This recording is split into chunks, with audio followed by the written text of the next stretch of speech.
I don't need your ancient advice on how to take care of my own baby, Sarah snapped when I offered to help with my grandson. I said okay and left. What I discovered next made her regret every word. If you're watching this, subscribe and let me know where you're watching from.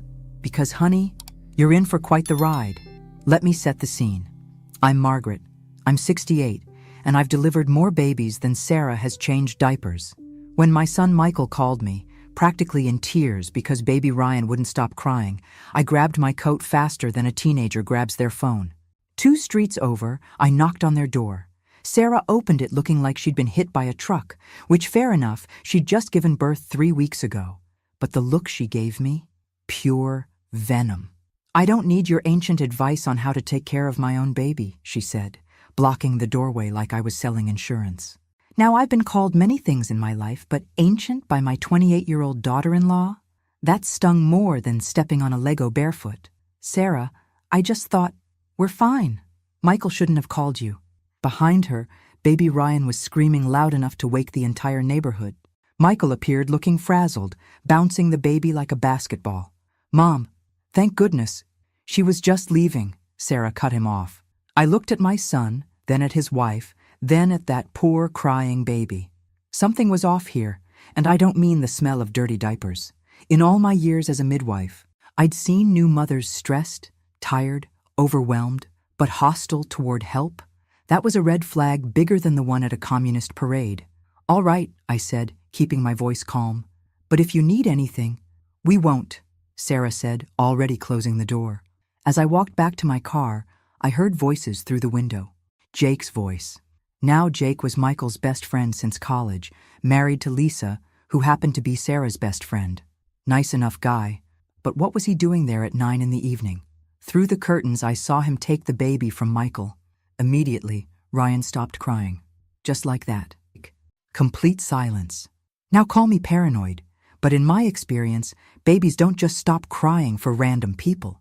They stop crying for their parents, their caregivers, people they're familiar with, people they know.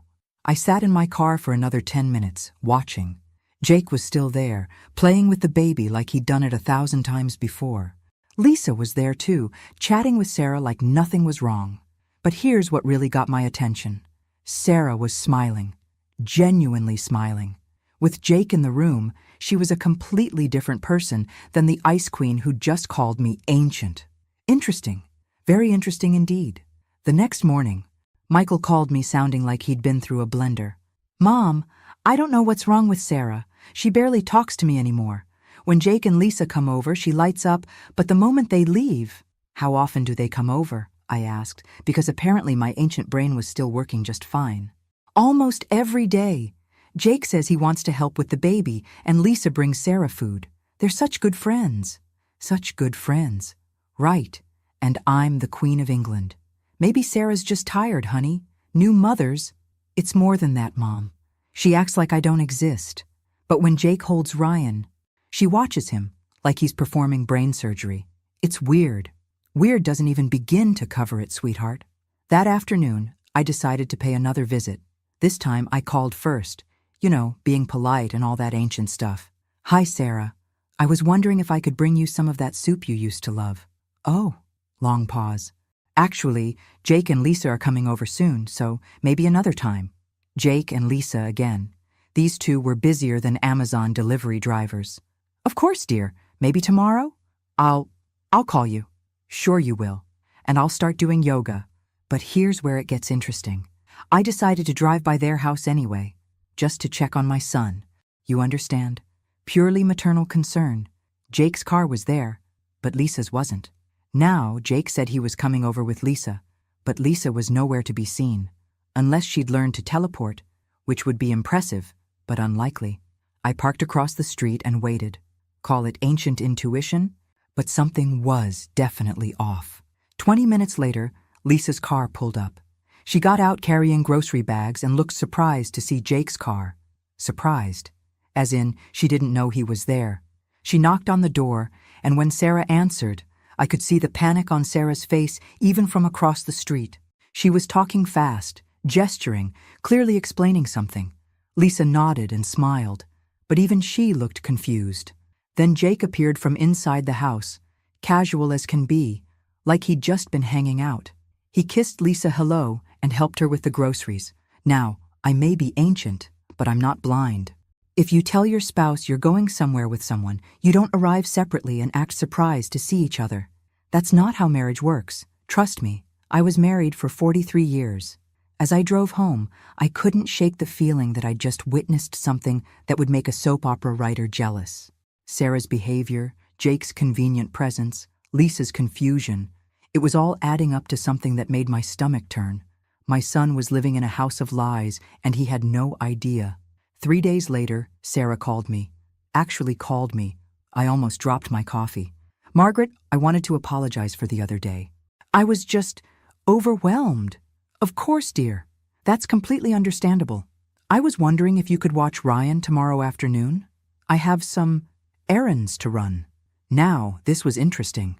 The woman who didn't need my ancient advice suddenly needed my ancient babysitting services. I may be old, but I wasn't born yesterday. I'd love to. What time? Around 2? Michael will be at work, so it'll just be you and Ryan. Just me and Ryan, and no Michael to witness whatever Sarah was really up to. How convenient. The next day, I arrived promptly at 2. Sarah was dressed up, and I mean dressed up. Hair done, makeup perfect, wearing a dress I'd never seen before. For errands, right. I should be back by 5, she said, grabbing her purse and practically sprinting to the door. Take your time, dear. Ryan and I will be just fine. She left faster than a cat with its tail on fire. Now, I'd love to say I immediately followed her, but I'm not a complete lunatic. I waited 30 minutes, fed Ryan, changed his diaper, and put him down for a nap. Then, and only then, did I secure him in his car seat and decide to run some errands of my own. I drove to the coffee shop downtown, Sarah's favorite spot. No sign of her. The grocery store? Nope. The mall? Not there either. Then I remembered the park by the lake. It was secluded, romantic, the kind of place you'd go if you wanted privacy. And bingo, there was Sarah's car. I parked behind some trees and walked closer, pushing Ryan in his stroller like any normal grandmother out for a walk. What I saw made my blood freeze. Sarah was sitting on a bench with a man. Not just sitting, kissing. Full on, passionate. I can't keep my hands off you kissing.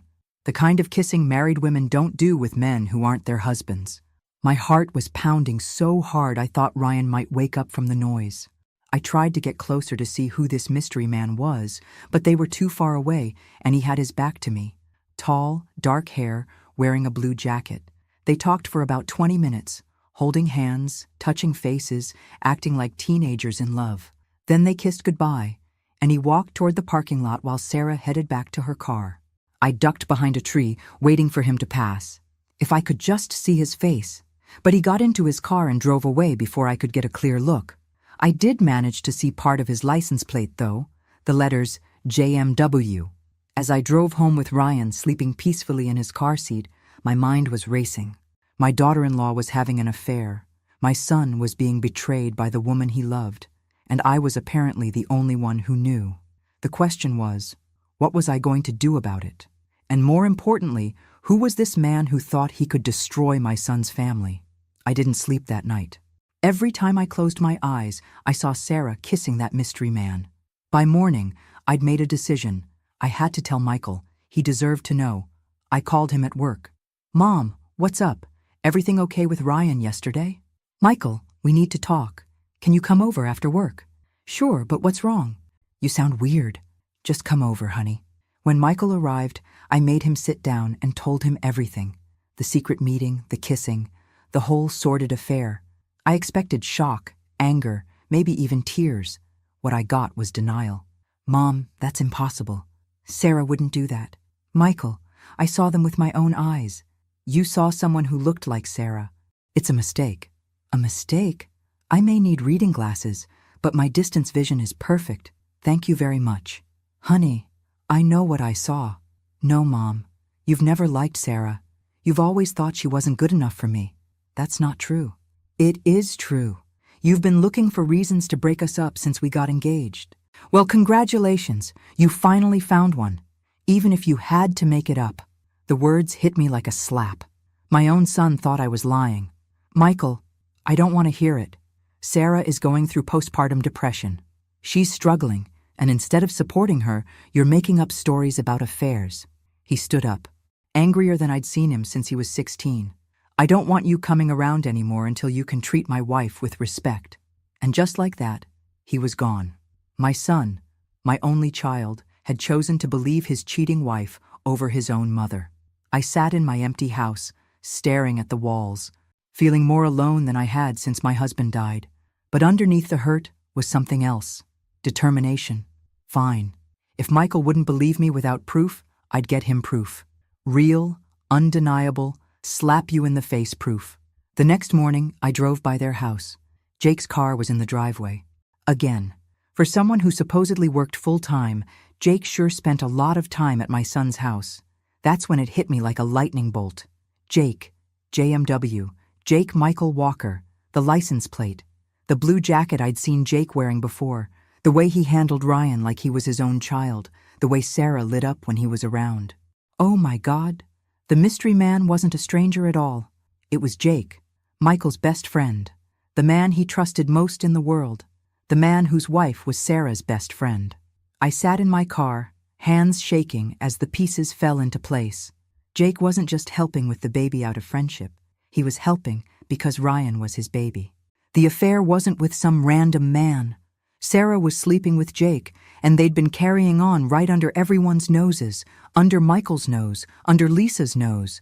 And that baby, that sweet little Ryan that Michael loved so much, he wasn't Michael's son at all. My grandson wasn't my grandson. The betrayal was so massive, so complete, that I actually felt sick. These people had destroyed my family, and they were still playing house, still pretending everything was normal. But I knew the truth now, and truth has a way of coming out, whether people want it to or not. I was going to make sure of it. Knowing the truth and proving it are two different things entirely. I needed evidence, real evidence that even Michael couldn't deny. Lucky for me, I had a friend who worked in medical testing. Patricia had been running lab tests for 30 years, and we'd known each other since our kids played together in elementary school. If anyone could help me, it was her. I called her that evening. Patricia, I need a favor. A big one. Margaret, what's wrong? I explained the situation. Well, most of it. I may have left out the part about following Sarah around like some kind of elderly private investigator. You want a paternity test? Patricia's voice was careful. Margaret, that's complicated. I know it's not exactly legal, but Patricia, my son's whole life is a lie. There was a long pause. Patricia had gone through her own messy divorce years ago when she found out her husband was cheating. What do you need from me? 2 hair samples, that's all. I can't officially. I'm not asking for official. I'm asking for the truth. Another pause. Bring me what you have. But Margaret, you better be prepared for whatever answer you get. Oh, honey, I was prepared all right. Prepared to watch this whole house of lies come crashing down. The next challenge was getting the samples. Ryan's was easy. I still had some of his hair from when I'd babysat him. Jake's was trickier. I waited until Saturday, when I knew they'd all be at Michael's house for their usual weekend gathering. You know, just one big happy family, if you ignored the fact that 2 of them were lying, cheating snakes. I drove over with a homemade casserole, playing the role of apologetic mother-in-law. I brought lunch, I announced when Michael opened the door. He looked surprised, but not angry. Mom, you didn't have to. I wanted to apologize. You're right. I've been too critical of Sarah. Stress makes people do crazy things. Oh, the irony. Inside, the whole gang was there. Sarah was holding Ryan. Jake was on the couch next to her. Lisa was in the kitchen, and Michael was playing host. Just looking at them made my stomach turn, but I smiled and played nice. Jake, could you help me get something from my car? I asked sweetly.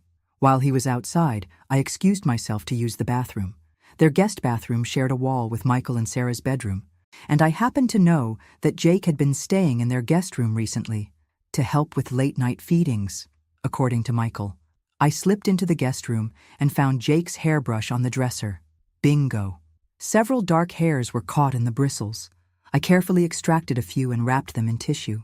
When Jake came back inside, I was washing my hands in the kitchen like nothing had happened. Everything okay, Margaret? Lisa asked. Sweet, innocent Lisa, who had no idea her husband was a lying cheat. Perfect, dear. Just perfect. That afternoon, I met Patricia at her lab. She took the samples without asking too many questions. Results will take 3 days, she said. Margaret, are you sure about this? More sure than I've ever been about anything. And if you're right, if Jake is the father? I looked out the window at the parking lot, thinking about Michael's face when he'd accused me of lying, thinking about Sarah's smug smile when she'd called my advice ancient, thinking about poor Lisa, who deserved so much better than a cheating husband. Then everyone's going to know the truth, whether they want to or not. Those 3 days felt like 3 years. I cleaned my house twice, reorganized my closets, and baked enough cookies to feed a small army. Anything to keep my hands busy while my mind raced. On Wednesday morning, my phone rang. Margaret, it's Patricia. My heart stopped. And Jake is the father. 99.9% certainty. Even though I'd known it in my gut, hearing it confirmed was like getting punched in the stomach. Margaret, you still there? I'm here. What are you going to do? What was I going to do? I was going to destroy some lives, save others, and probably lose my son in the process. I'm going to tell the truth. Be careful, Margaret. Truth is a powerful weapon. Oh, honey, I was counting on it. Having the test results was like carrying around a live grenade. Every time I looked at that envelope, I felt the weight of what it would do to my family. But here's the thing about the truth. It doesn't care about your feelings. It doesn't care who gets hurt. It just is. I spent 2 days agonizing over how to handle this. Part of me wanted to march over there and scream the truth from the rooftops. Another part wanted to confront Sarah privately, give her a chance to come clean on her own. But then I remembered her calling my advice ancient. I remembered Michael accusing me of lying. I remembered poor Lisa bringing Sarah groceries and support while her husband was betraying her behind her back. These people had made their choices. Now they were going to live with the consequences. I decided to start with Sarah. If she confessed willingly, maybe we could handle this with some dignity. Maybe. I called her Thursday morning. Sarah, could we meet for coffee? I'd like to clear the air between us. Oh, sure. Is everything okay? Everything's fine, dear. I just think we got off on the wrong foot. We met at that same coffee shop downtown where I'd first looked for her. The irony wasn't lost on me. Sarah arrived looking nervous, fidgeting with her wedding ring. Guilty conscience will do that to you. Margaret, about the other day. Sarah, I interrupted. I need to ask you something, and I need you to be honest with me. Her face went pale. Okay.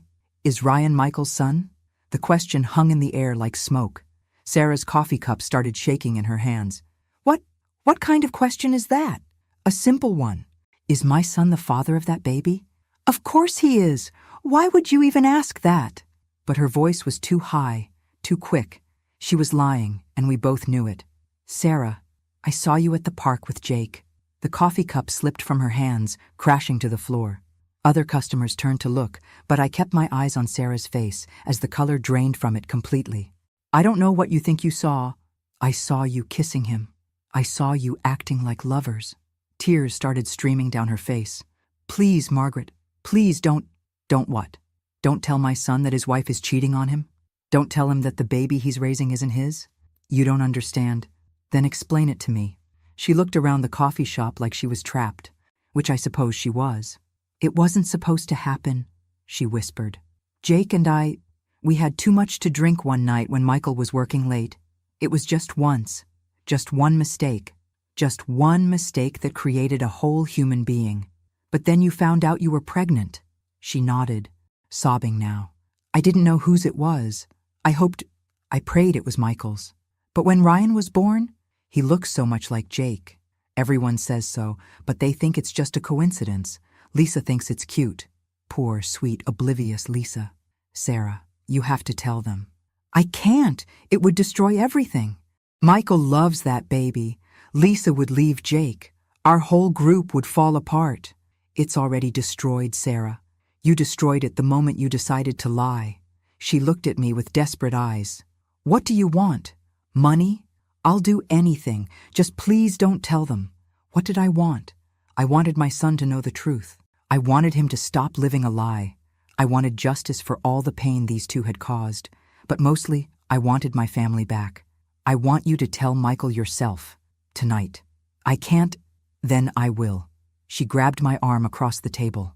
Margaret, please. Give me time to figure out how to. You've had months to figure it out. Sarah, time's up. I stood up and left her there, crying into her spilled coffee. Was I being cruel? Maybe. But sometimes you have to be cruel to be kind. And honestly, after what she'd put my son through, she deserved every tear. I should have known Sarah wouldn't go quietly. She was too much of a coward to tell the truth, but not too much of a coward to try to stop me. The next morning, my phone rang at 7 a.m. Mom? Michael's voice was cold. We need to talk. 20 minutes later, he was at my door with Sarah beside him. She looked like she'd been crying all night, which she probably had. Michael looked like he wanted to strangle me, which he probably did. Sarah told me about your conversation yesterday, he said, not even bothering to come inside. She said you're spreading lies about Ryan's paternity. I looked at Sarah, who couldn't meet my eyes. So that's how she was playing it. Michael. No, Mom. This has gone too far. This has gone. First, you accused Sarah of having an affair. Now you're questioning whether Ryan is my son? What's next? Oh, sweetheart. If only you knew. Did you ask her to take a paternity test? I asked calmly. Sarah's face went white again. Michael's jaw tightened. I'm not dignifying this insanity with a test. Ryan is my son. End of discussion. Then you have nothing to worry about. The fact that you would even suggest it shows how far you've lost your mind. Lost my mind? I'd found my mind, thank you very much. And my spine. Michael, what if I could prove... You can't prove anything because there's nothing to prove. He was shouting now, which he rarely did. Sarah was tugging on his arm, trying to get him to leave. Honey, let's just go, she whispered. She's not worth it. Not worth it. This from the woman who was raising my son's child under false pretenses.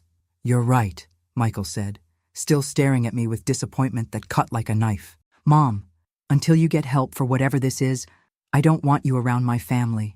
And just like that, they were gone. Again. I stood in my doorway, watching them drive away, and felt something I hadn't felt in years, pure, burning rage. These people thought they could gaslight me, thought they could make me question my own sanity. Well, they had another thing coming. I called Patricia. I need more evidence, I told her. Something undeniable. Margaret, the DNA test is pretty undeniable. Not enough. I need more. What did you have in mind? Can you test for when the baby was conceived? Like narrow down the dates? Possibly. But Margaret, this is getting complicated. And expensive. I'll pay whatever it costs. Because at this point, it wasn't just about the truth anymore. It was about justice. It was about making sure these lying, cheating snakes couldn't continue their charade. That afternoon, I did something I probably shouldn't have done. I drove to Lisa's house. Lisa answered the door with flour on her apron and a smile on her face.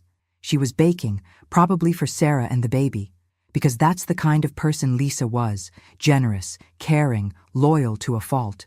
Margaret, what a nice surprise. Come in, I just made cookies. I followed her into her kitchen, looking around at the happy family photos on the walls. Lisa and Jake at their wedding. Lisa and Jake on vacation. Lisa and Jake with Sarah and Michael at various gatherings. All lies. Every single photo was built on lies. Lisa, can I ask you something? Of course. How long have Jake and Sarah been such good friends? She paused in wrapping cookies. Oh, forever. Since college, really. Jake introduced Michael to Sarah, actually. They've always been close. Always been close. I bet they had. And Jake spends a lot of time helping with the baby? Oh, yes. He's wonderful with Ryan. He jokes that he's getting practice for when we have kids of our own. She smiled sadly. We've been trying for 3 years now. My heart broke for her. Here she was, struggling to have a baby, while her husband already had one with another woman. I'm sure it'll happen soon, I lied, because what else could I say? I hope so. Jake would make such a good father. You should see him with Ryan. It's like they're related. If she only knew how right she was. I left Lisa's house feeling sick to my stomach. This sweet, innocent woman was going to be destroyed when the truth came out. But she deserved to know. They all deserved to know. Even if it killed me to be the one to tell them. Over the next week, I became someone I barely recognized. A woman obsessed with collecting evidence. I told myself it was for justice, for truth, for my son's sake. But honestly, I think I was also getting a little satisfaction from being the smartest person in this whole mess. They all thought Ancient Margaret was losing her marbles. Well, Ancient Margaret was about to school them all. I started keeping a journal, documenting every suspicious thing I observed. Jake's car at Michael's house when it shouldn't be there. Sarah's mysterious phone calls. The way they looked at each other when they thought no one was watching. I even bought a small camera, one of those spy gadgets they sell online. Made me feel like I was starring in my own detective show. The breakthrough came the following Tuesday. I was parked across from Michael's house. Yes, I know how that sounds. When I saw something that made my blood boil. Michael's car pulled out of the driveway at 8:30, his usual time for work. 5 minutes later, Jake's car pulled in. He had a key, because of course he did. In case of emergencies, I'm sure they told Michael. I waited 20 minutes, then called the house. Hi, Sarah. It's Margaret. I was wondering if I could come by to apologize properly. I brought you something. Oh, now's not really a good time. Is someone there? You sound distracted. No one's here. It's just Ryan's sleeping and I don't want to wake him. Liar. Jake's car was sitting right there in the driveway. Of course, dear. Maybe later today? Maybe. I hung up and sat there, staring at that house where my son thought he had a happy family. Inside, his wife and his best friend were probably planning their next secret meeting. Or worse. That evening, I called Michael. How was work today, honey? Long. Had back-to-back meetings all day. And how's Sarah? Is she feeling better? A little. Jake came by to help with Ryan while I was at work. He's such a good friend. Such a good friend, right. That's nice of him. Yeah. Sarah says he's really good with the baby. Better than me sometimes. Of course he is, sweetheart. Practice makes perfect. I'm sure that's not true. I don't know, Mom. Sometimes I feel like I'm failing at this whole father thing. Ryan cries whenever I hold him, but he's perfectly calm with Jake. My heart broke for my son. He was blaming himself for something that wasn't his fault at all. A baby knows his real father, even if nobody else does. Michael, you're a wonderful father. I keep thinking about what you said, about Sarah acting strange. My pulse quickened. Oh? I mean, you're wrong about the affair thing. Obviously, but she has been different, distant, and she does light up when Jake's around. Honey, but that's just because he helps so much, right? I mean, what else could it be? What else indeed? I'm sure that's all it is, I lied, because what else could I say? Here was my opening, my chance to plant seeds of doubt. But I couldn't bring myself to destroy him over the phone. When the truth came out, and it would come out, it needed to be definitive, complete, undeniable. Mom, you still there? I'm here, sweetheart. I love you. I'm sorry I got so angry the other day. I love you too, Michael. After I hung up, I sat in my kitchen staring at that envelope with the DNA results. Soon, very soon, I was going to have to use it. And when I did, nothing would ever be the same again. I couldn't wait any longer. Every day that passed was another day of my son living a lie. Another day of innocent Lisa being betrayed. Another day of Sarah and Jake thinking they'd gotten away with it. Time to end this charade. I decided to try one more time with Sarah, give her one final chance to come clean before I burned her world down. I showed up at her door unannounced on Friday afternoon. She looked surprised and not particularly happy to see me. Margaret, what are you doing here? We need to talk, Sarah. Really talk this time. She looked around nervously. Michael's not here. I know. That's why I came now. She reluctantly let me in. Ryan was in his bouncy seat, gurgling happily. Such a sweet baby. None of this was his fault.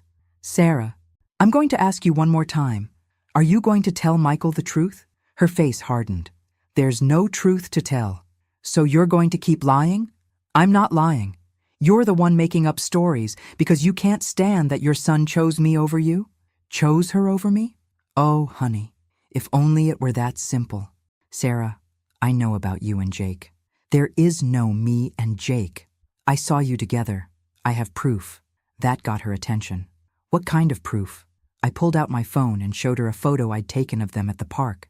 It was grainy and taken from a distance, but it clearly showed them kissing. Sarah stared at the photo, her face crumbling. "This doesn't prove anything," she whispered, but her voice had no conviction. "It proves you're a liar and a cheat, and that my son deserves better. Please, Margaret, please don't show this to anyone." "Then tell me the truth, all of it." She looked at Ryan, then back at me, then down at her hands. "It started during my pregnancy," she whispered. "Michael was working so much and Jake was always there. He was excited about the baby, asking questions, helping me set up the nursery." "More excited than Michael?" "Michael was stressed about money, about being a good father. Jake was just happy. He said he couldn't wait to meet the baby, because it was his baby. Of course he couldn't wait." "When did you realize Ryan wasn't Michael's?" Fresh tears started flowing. "When he was born. He looked so much like Jake. The same eyes, the same nose. Lisa even said he looked like Jake as a baby. But she thought it was just coincidence. Does Jake know? He suspects. We've never talked about it directly, but he knows. And you're both content to let Michael raise another man's child? Michael loves Ryan. It would destroy him to know the truth. What about Lisa? Doesn't she deserve to know her husband is a cheating father? Lisa can't have children," Sarah exploded. "We've been trying to help her get pregnant for years. This would kill her. So you decided to play God with everyone's lives? We decided to protect the people we love. You decided to protect yourselves," I corrected. "This isn't about love, Sarah. This is about cowardice." She wiped her eyes, trying to compose herself. "What do you want, Margaret?" "I want you to tell them, both of them, tonight." "I can't." "Then I will. You have no proof that Ryan isn't Michael's son." I reached into my purse and pulled out the envelope from Patricia's lab. "Actually, I do." The color drained from her face completely. "What is that?" "DNA test results. Jake is Ryan's father. 99.9% certainty." She stared at the envelope like it was a bomb, which in a way it was. "How did you... when did you... That's not important. What's important is that you have until tomorrow night to tell them yourself. If you don't, I will. Margaret, please. No more pleases, Sarah. No more lies. No more betraying my son and his best friend's wife. This ends now." I stood up to leave, then turned back. "Oh, and Sarah, if you try to run, if you try to disappear or take Ryan away, I'll make sure this story gets told to everyone we know. Your parents, your friends, your coworkers, everyone." Her face went white. "You wouldn't. Try me." I left her there, crying over her destroyed life. Did I feel bad? A little, but not bad enough to change my mind. Tomorrow night, the truth was coming out, whether she wanted it to or not. Saturday evening, I called Michael. "Would you and Sarah like to come over for dinner tomorrow? I'll make that roast you love." "Are you sure, Mom? Things have been pretty tense between you and Sarah." "That's exactly why I want to do this. I think we need to clear the air." "Let me ask Sarah." I heard muffled conversation in the background. Sarah was probably panicking, but what could she say? That she didn't want to come because I might expose her affair? She says yes. Should we bring anything? "Just yourselves. Oh, and why don't you invite Jake and Lisa too? We haven't all been together in a while." Another pause. More muffled conversation. "Sure, I'll call them." Perfect. If Sarah thought I was bluffing, she was about to learn otherwise. Sunday afternoon, I cooked like my life depended on it. Roast beef, mashed potatoes, green beans, apple pie. If I was going to destroy my family, at least they'd have a good last meal together. At 6 o'clock sharp, they all arrived. Michael and Sarah with baby Ryan, Jake and Lisa with wine and flowers. Just one big, happy family. Lisa hugged me at the door. "Margaret, this is so sweet of you. I love family dinners." Family dinner. If she only knew what kind of family she was really part of. We made small talk over appetizers. Sarah kept shooting me nervous glances, while Jake acted completely normal. Either he was a sociopath or he genuinely didn't know what was coming. During dinner, I watched them all interact. Michael, talking about work and making everyone laugh. Lisa, cooing over baby Ryan and talking about how much she wanted children of her own. Jake, playing with Ryan and making him giggle. Sarah, barely eating and looking like she might throw up. "Sarah, are you feeling all right?" Lisa asked. "You look pale." "Just tired," Sarah managed. "New motherhood is exhausting," I agreed. All those sleepless nights, all that stress. Sometimes people make choices they never thought they'd make. Sarah's fork clattered against her plate. After dinner, while everyone was having coffee and pie, I stood up. I have something I need to share with all of you. The room went quiet. Sarah was gripping her coffee cup so hard I thought it might break. Over the past few weeks, I've discovered something that affects all of us. Something that's been going on behind our backs. Mom, Michael said carefully. What are you talking about? I looked at Sarah. Last chance. Sarah, would you like to tell them? All eyes turned to her. She opened her mouth, closed it, then started crying. I can't, she whispered. Then I will. I reached into my purse and pulled out the DNA test results. 3 weeks ago, I had a paternity test done on baby Ryan. The room erupted. What? Michael shot to his feet. Margaret, what the hell? Jake stood up too. Lisa just stared, confused. I don't understand. The test shows that Jake is Ryan's biological father. The silence that followed was deafening. Then everyone started talking at once. That's impossible. Michael, how dare you? Jake, this is insane. Lisa, Sarah, I said loudly, cutting through the chaos. Tell them. Sarah was sobbing now, ugly crying that shook her whole body. Sarah? Michael's voice was small, scared. She looked up at him with red, swollen eyes. I'm sorry, she whispered. Sorry for what? But his voice already knew. It's true, Jake is Ryan's father. Lisa gasped like she'd been slapped.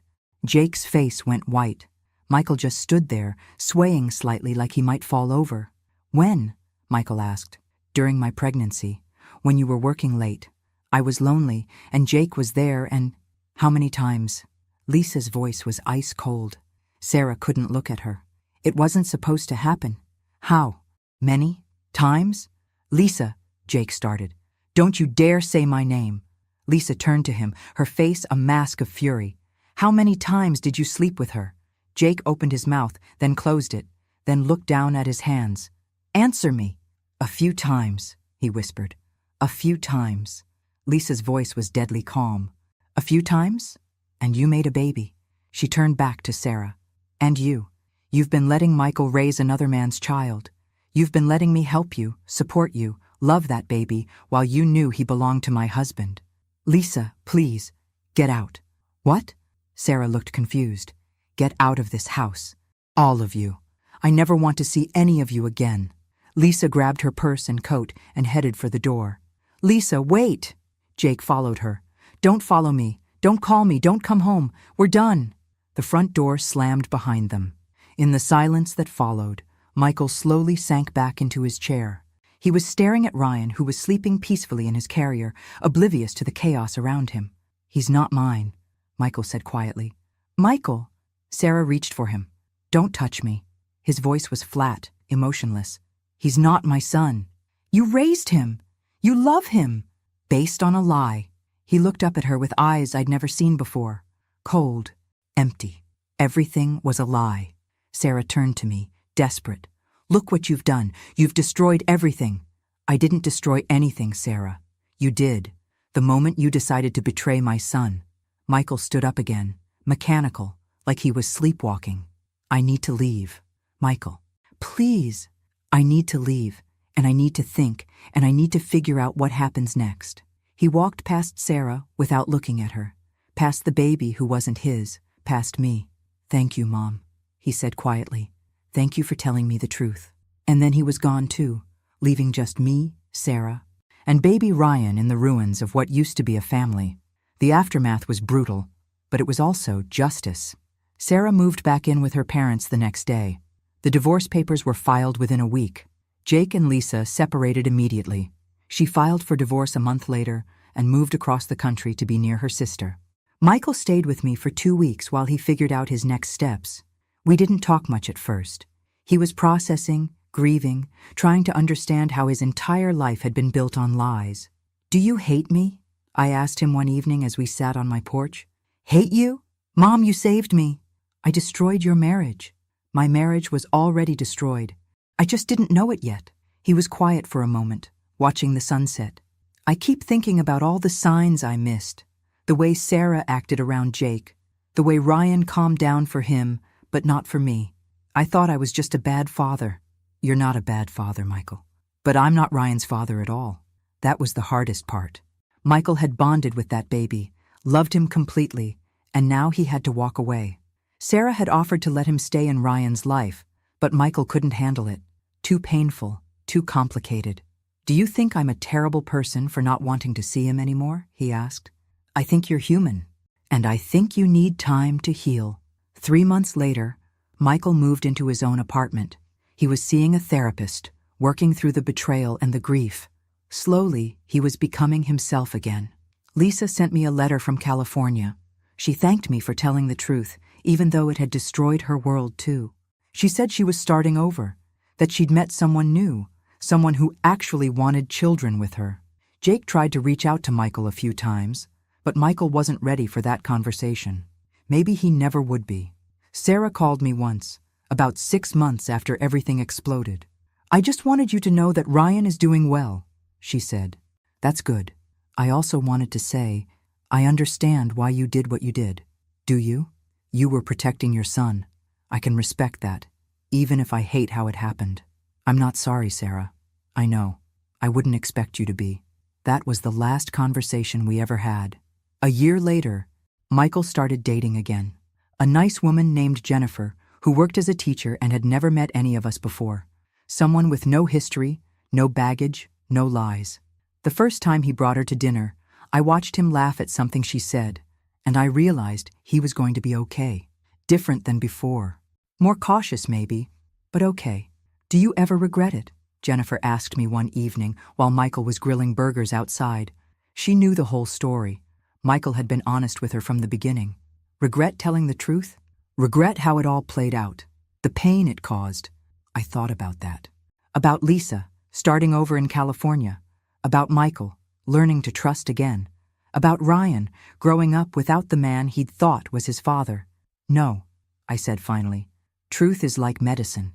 It tastes terrible going down, but it makes you better in the end. Even when it hurts innocent people, especially then. Innocent people deserve to know when they're being lied to. She nodded, understanding. Besides, I added, I'm not the one who hurt innocent people. I'm just the one who exposed the people who did. 2 years after that dinner from hell, I'm sitting in my kitchen, writing this story. Michael comes by every Sunday for dinner, sometimes with Jennifer, sometimes alone. We're closer now than we've ever been. He calls me his hero, which makes me laugh. I'm not a hero. I'm just a mother who couldn't stand watching her son live a lie. But I'll tell you this. If Sarah had listened to my ancient advice from the beginning, none of this would have happened. Sometimes experience knows what it's talking about, and sometimes the ancient advice is exactly what people need to hear, whether they want to or not. The truth always comes out eventually. I just made sure it came out on my timeline instead of theirs. Some people might call that cruel. I call it justice. And honestly, watching Sarah's face when that DNA test came out was worth every sleepless night I'd spent getting there. Don't mess with ancient Margaret. She's got nothing but time and a very long memory. Thanks for listening. Don't forget to subscribe and feel free to share your story in the comments. Your voice matters.